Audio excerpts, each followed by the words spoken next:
मिनासान खोनिचिवा नमस्कार मेरो नाम राजु श्रेष्ठ पद्मा कन्सल्टेन्सीमा तपाईं सबैलाई स्वागत छ। आज फेरि पनि म नयाँ भिडियो लिएर उपस्थित भइसकेको छु। सिन्से त धेरै समयपछि आइरहनु भएको छ भन्नुहुन्छ, के गर्नु बीचमा फेरि सन्चो भएको थिएन, के भइरहेको थियो हैन। फेरि पनि म अब चाहिँ लगातार भिडियोहरू लिएर आउने कोसिस गरिरहेको छु हैन। त्यही भएर आज पनि हामी नयाँ कुरा सिक्ने छौं। आज पनि केही भोकाबुलरीहरुको वर्ड सिक्ने छौं भने त्यसपछि लगतै हामी एमबीसीमा के इम्पोर्टेन्ट क्वेशनहरु आउन सक्छ त्यसलाई तीनवटा भागमा डिभाइड गरेका छौं। जस्तै तपाईलाई इन्टरभ्युमा सोधिने क्वेशनहरु देखि लिएर खान्जीहरु कुन तरिकाले सोध्छ र त कुन खान्जीहरु कस्तो सेन्टेन्समा सोध्छ त्यस्तो कुराहरु पनि हामी आउने भिडियोमा सिक्ने छौं। भने आज चाहिँ हामी के गर्छौं त भन्दा 19 लेसनको मिनिङ यानी कि भोकाबुलरीलाई प्रोनाउन्सिएसन गर्ने तरिकाहरु सिक्ने छौं र 19 लेसन कम्प्लिटली सिक्ने छौं। सुरुमा भोकाबुलरीको क्याटेगोरीहरुलाई सकेर त्यसपछि रुल्सहरुतिर जाने छौं है त ल। र ठिकै छ। अनि अर्को कुरा भनेको हाम्रो कन्सल्टेन्सीमा अझै पनि अनलाइन क्लासेसहरु भइरहेको छ। यदि तपाईहरु इच्छुक हुनुहुन्छ भने नयाँ क्लास भनेको एन्ड लेभलको भर्खर 26 लेसनदेखि स्टार्ट भइरहेको छ, जुन भनेको 2 दिन मात्र भएको छ। 6 देखि 7 सम्म भइरहेको छ भने तपाईको नयाँ क्लास भनेको 4 देखि 5 सम्म पनि भइरहेको छ। त्यही भएर यदि तपाईहरु इच्छुक हुनुहुन्छ भने दिएको कन्ट्याक्ट नम्बरमा कन्ट्याक्ट गरेर पद्मा कन्सल्टेन्सीको अनलाइन क्लासमा जोइन गर्न सक्नुहुन्छ। भने अब ढिला नगरिकन के गर्छु त म सिधै पनि बोर्डतिर जाने छु है त ल।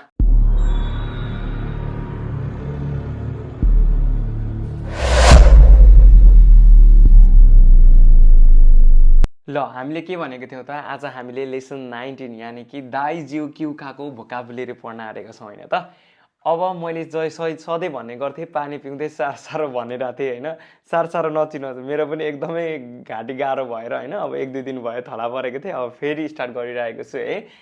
बिस्तारै पढ्नुस् तर मै सँगसँगै प्रोनाउन्सिएसन गर्नुस् हुन्छ। पानी चाहिँ पिउन चाहिँ नछोड्नु है त ल।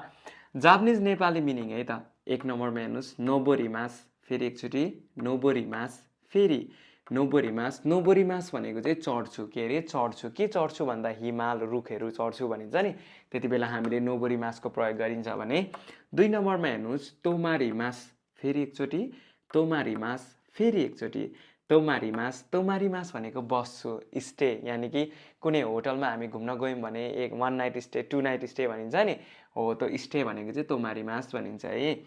3 नम्बरमा हेर्नुस् सौजिसिमास, फेरि एकचोटी सौजिसिमास, फेरि सौजिसिमास। सौजिसिमास भनेको चाहिँ सफा गर्छु। के सफा गर्छु? रुमहरु सफा गर्छु भन्दा हामीले सौजिसिमास भनिन्छ है। त्यसरी नै 4 नम्बरमा हेर्नुस् सेन्ताकुसिमास, के अरे सेन्ताकुसिमास भनेको सफा गर्छु। के सफा गर्छु? माथिको रुम सफा गर्छु भने सेन्ताकुसिमास भनेको चाहिँ लुगाहरु सफा गर्छु भन्ने कुरा गरेको है त ल। त्यसरी नै 5 नम्बरमा हेर्नुस् रेन्स्युसिमास, फेरि एकचोटी रेन्स्युसिमास, फेरि एकचोटी रेन्स्युसिमास भनेको चाहिँ तपाईको अभ्यास गर्छु भनेको, के अरे अभ्यास गर्छु। त्यसरी नै 6 नम्बरमा हेर्नुस् नारीमास, फेरि एकचोटी नारीमास।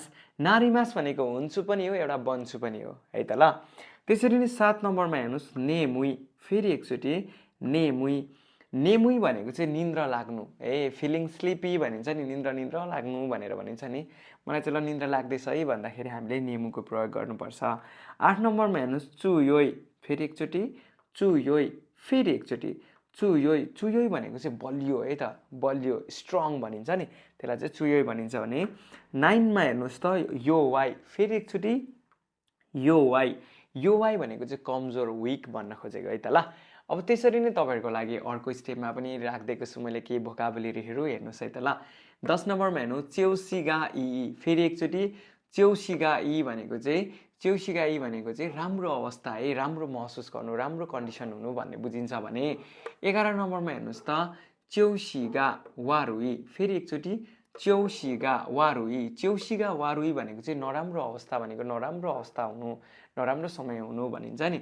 12 नम्बरमा हेर्नुस् गोरुफु, फेरि एकचोटी गोरुफु, फेरि एकचोटी गोरुफु। गोरुफु भनेको चाहिँ गल्फ है त, त्यो गल्फ खेल्छ नि, हो गोरुफु भनिन्छ है। भने 13 नम्बरमा हेर्नुस् त च्यौसी, फेरि एकचोटी च्यौसी। च्यौसी भनेको चाहिँ अवस्था यानी कि कन्डिसन भनेको है त। अब अर्को हाम्रो 14 नम्बरमा छ सुमौ, फेरि एकचोटी सुमौ। सुमौ भनेको चाहिँ रेस्लिङ खेल्दैन, त्यो मोटे भुडे हुन्छ नि जापानिजहरुको 200-300 किलोको, हो त्यसलाई चाहिँ के भनिन्छ? सुमो भनिन्छ भने।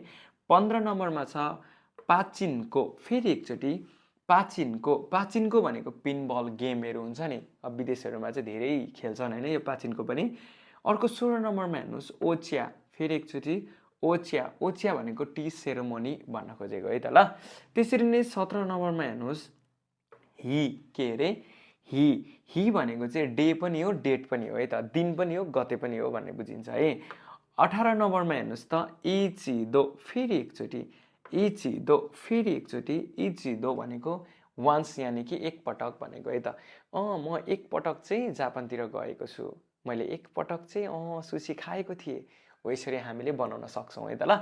र ठिकै छ, यो यदि बुझ्नु भएको छ भने सँगसँगै प्रोनाउन्सिएसन गर्नुभएकोमा चाहिँ आरिगातो गोजाइमास, अनि यसरी नै मलाई साथ दिँदै गर्नु है त ल। अब त्यही भएर म यति सार्नुहोस्, त्यस पछाडि फर्दर अरू फेरि पनि मिनिङहरू म गरिदिनेछु ल। यो सार्नुहोस् त। अब हाम्रो रिमेनिङ केही 19 को भोकाबुलेरीहरू फेरि पनि हामी सिक्नेछौँ है त, फेरि पनि सँगै प्रोनाउन्सिएसन गर्नेछौँ, एकदम ध्यान दिनुहोस्। जापानिज नेपाली मिनिङ है त।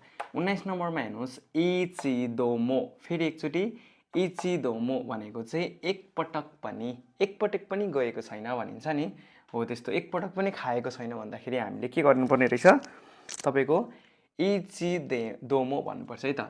त्यसरी नै 20 नम्बरमा हेर्नुहोस् दानदान, फेरि एकचोटि भन्नुहोस् त दानदान। दानदान भनेको चाहिँ बिस्तारै बिस्तारै, अब बिस्तारै गर्मी हुन्छ भनिन्छ नि, बिस्तारै है दानदान आचुक्कु नारिमास्ता भनेको चाहिँ अब बिस्तारै गर्मी हुन्छ भन्न खोजेको है त ल।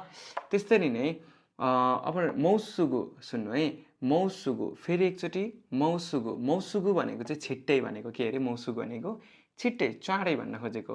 22 नम्बरमा ओखागेसामादे, फेरि एकचोटि ओखागेसामादे, फेरि एकचोटि ओखागेसामादे भनेको चाहिँ तपाईँको सहयोगले अब चाहिँ ठिक छु है, तपाईँको कृपाले तपाईँको सहयोगले अब ठिक छु भन्न खोजेको भने। 23 नम्बरमा हेर्नुहोस् त खानपाई, फेरि एकचोटि खानपाई, फेरि एकचोटि खानपाई। खानपाई भनेको चियर्स भनेको, जस्तै हामी पार्टीहरूमा चियर्स गरिँदैन हो, खानपाई भनेको चियर्स भनेको है त। त्यसरी नै 24 नम्बरमा जिचुवा, एकचोटि फेरि जिचुवा, फेरि एकचोटि जिचुवा। जिचुवा भनेको चाहिँ एक्चुअली वास्तवमा भन्न खोजेको है त। 25 नम्बरमा दाइएत्तो, फेरि एकचोटि दाइएत्तो। यहाँ हेर्नु त हिरागानाको चुलाई सानो पार्दा आदि अक्षर हुन्छ भने काताकानाको चुलाई पनि सानो पार्दा आदि अक्षर हुन्छ, त्यही भएर दाइएत्तो भनेको चाहिँ डाइट भन्न खोजेको। त्यसरी नै 26 नम्बरमा छ नानखाइमो, फेरि एकचोटि नानखाइमो, फेरि एकचोटि नानखाइमो भनेको चाहिँ धेरै पनि है, धेरै पनि यो लेसनमा छ क्या, तपाईँले डाइटिङको बारेमा छ, त्यही भएर धेरै पनि डाइट गर्नु राम्रो होइन भन्न खोज्छ है। 27 नम्बरमा हेर्नुहोस् सिखासी, फेरि एकचोटि सिखासी, फेरि एकचोटि सिखासी। सिखासी भनेको बट हाउएभर भन्न बुझेको है त, तर भन्न खोजेको। 28 नम्बरमा मुरी, फेरि एकचोटि मुरी, फेरि एकचोटि मुरी। मुरी भनेको धेरै भन्ने बुझिन्छ भने जापानिज नेपाली फेरि मिनिङ मैले तपाईँलाई छुट्याइदिएको छु।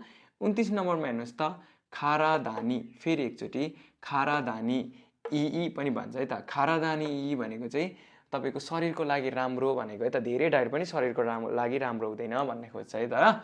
त्यसरी नै 30 नम्बरमा छ केकी, फेरि एकचोटि केकी भनेको केक। यो लेसनमा हाम्रो धेरै मिनिङहरू रहेन रहेछ, जम्मा त 30 वटा मात्र छ, तपाईँहरूले मजाले पढ्न सक्नुहुन्छ। नि अर्को कुरा है, तपाईँहरूले पढ्दाखेरि यताबाट पढ्ने, अनि सही भयो कि गलत भयो यहाँबाट चेक गर्ने हो क्या, त्यही भएर हामीले सबैभन्दा सुरुमा यताबाट चाहिँ धेरै पढ्नुपर्छ, त्यसले गर्दाखेरि बुक पढ्नलाई पनि सजिलो हुन्छ, बुझ्नुभयो कि नै हो। अनि अर्को कुरा फेरि पनि मलाई के भन्न मन लाग्यो भने तपाईँहरूलाई थ्याङ्क यू सो मच, किनकि हाम्रो फ्यामिली मेम्बर कतिजना पुग्नु भएको छ थाहा छ तपाईँहरूलाई, मोर देन 10,000 प्लस भइसक्नु भएको छ है त। अहिले हाम्रो सब्सक्राइबर कति हुनुभएको छ अरे, 10,000 सब्सक्राइबर भइसक्नु भएको छ है। त्यसको लागि चाहिँ तपाईँहरूलाई थ्याङ्क यू सो मच है त, हृदयदेखि नै थ्याङ्क यू है। हामीले यति छोटो समयमा यति एचिभ गर्छौँ भनेर सोचेको थिएनौँ, तर जे होस् तपाईँहरूको साथ सपोर्ट र मायाको कारणले गर्दा हामीले 10,000 सब्सक्राइबरहरू एचिभ गर्नको लागि सफल भएको छौँ, र तपाईँहरूलाई पनि धेरै धेरै धन्यवाद, र मलाई पनि धेरै धेरै धन्यवाद है त, किनकि मिहिनेत गर्दैछु नि त, अनि तपाईँहरूले मिहिनेत गरेको फल पनि दिनुहुँदैछ नि त होइन। ल ठिकै छ, यसरी नै माया र सपोर्ट गर्दै गर्नुहोस्, म पनि भिडियोहरू हाल्दै गर्नेछु है, जति सक्दो छिटो हाल्न खोज्ने प्रयास गर्दैछु, किनकि एक हप्ता जति म बिसन्चो भएको कारणले गर्दा सुतै भए, एक हप्ता भर्खर अलिकति हिजोदेखि मात्र अलिकति बेटर फिल हुँदैछ, त्यही भएर भिडियो बनाइदिएको छु है त ल। अब चाहिँ म रेगुलर हाल्ने प्रयास गर्नेछु है, र यसरी नै तपाईँहरू भिडियो बनाउँदै जान्छु, तपाईँले माया गर्दै जानु है त ल। ल ठिकै छ, यो सार्नुहोस् त, त्यस पछाडि फर्दर अरू कुराहरू म भन्नेछु। ल आज हामीले के पढ्यौँ भन्दाखेरि आज हामीले लेसन 19 को भोकाबुलरीलाई मजाले पढ्यौँ र सँगसँगै प्रोनाउन्सिएसन पनि गरौँ है। अब मलाई पनि सन्चो भएको छ, अब प्रत्येक दिन भिडियो हाल्न कोसिस गर्नेछु है तपाईँहरूको लागि, किनकि तपाईँले धेरै वेट गर्नुभएको छ र यति धेरै सपोर्ट गर्नुभएको छ। अरूभन्दा पनि हाम्रो 10K सब्सक्राइबर क्रस भएको छ। सायद जहाँसम्म लाग्छ यो भिडियो बनाइसक्दाखेरि हाम्रो 100 अथवा 200 नै लगभग पुगिसकिसकेको हुन्छ होला है। त्यही भएर यो यति धेरै सपोर्ट र यति धेरै मायाको लागि चाहिँ आरिगातो गोजाइमास। र अर्को कुरा भनेको हाम्रो अनलाइन क्लासहरू भइरहेको छ। यदि तपाईँहरू इच्छुक हुनुहुन्छ भने नयाँ क्लासहरू यानि कि नयाँ बिगिनरहरूको लागि 4 बजेदेखि नयाँ क्लास भइरहेको छ भने 6 बजे N4 को नयाँ क्लास भइरहेको छ।